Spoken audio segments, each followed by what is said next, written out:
আধুনিক যুদ্ধের প্রেক্ষাপটে অপরিহার্য গেম চেঞ্জার হিসেবে কাজ করে ফাইটার জেট। এই দ্রুতগতির উড়োজাহাজগুলো মুহূর্তেই শত্রুপক্ষের আকাশ দখল করে যুদ্ধের গতিপথ সম্পূর্ণ বদলে দিতে পারে। কেবল লক্ষ্যবস্তুতে নির্ভুলভাবে আঘাত হানা নয়, শত্রুর আক্রমণ ঠেকিয়ে দেওয়ারও ক্ষমতা রয়েছে এই সমরাস্ত্রের।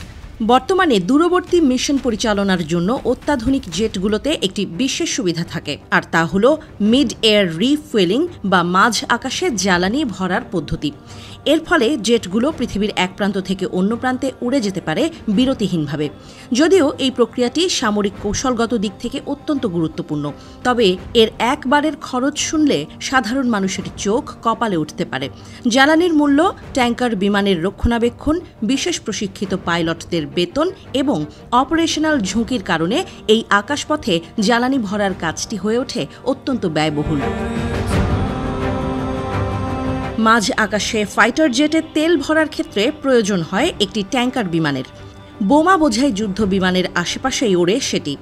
জ্বালানি ভরতে হলে প্রথমে জেটের পাইলট ট্যাঙ্কার বিমানটির চালকের সঙ্গে যোগাযোগ করে। তিনি অনুমতি দিলে ট্যাঙ্কার বিমানটি থেকে বেরিয়ে আসবে একটি তেল ভরার পাইপ। এরপর জেটের সামনে বা পিঠের ওপরে থাকা উঁচু কঞ্চির মতো অংশে গিয়ে আটকে যাবে ওই পাইপ। সঙ্গে সঙ্গে শুরু হবে তেল সরবরাহ।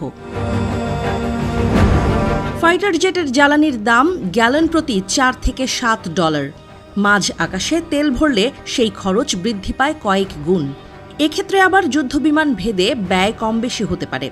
মার্কিন F-16 ফাইটিং ফ্যালকনে মিড এয়ার রিফুয়েলিং করতে $4,000 থেকে $14,000 পর্যন্ত খরচ হতে পারে।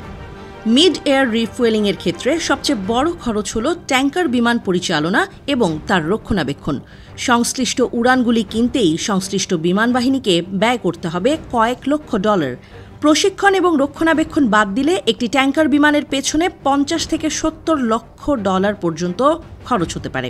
তবে অভিযান ভেদে মাঝ আকাশে জ্বালানি ভরার প্রক্রিয়ায় ব্যয়ের হিসাব কম বা বেশি হতে পারে।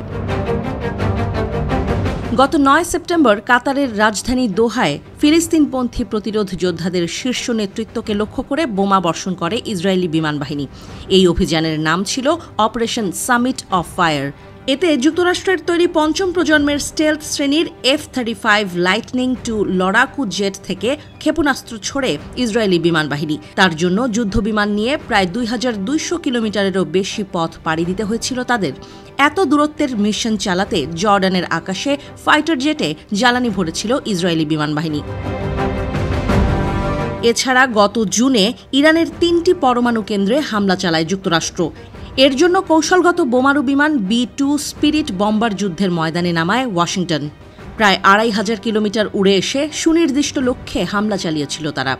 এত দূরত্বের পথ অতিক্রম করতে আরব সাগরের ওপরে আকাশে রিফুয়েলিং করেছিল B-2 স্পিরিট বম্বার।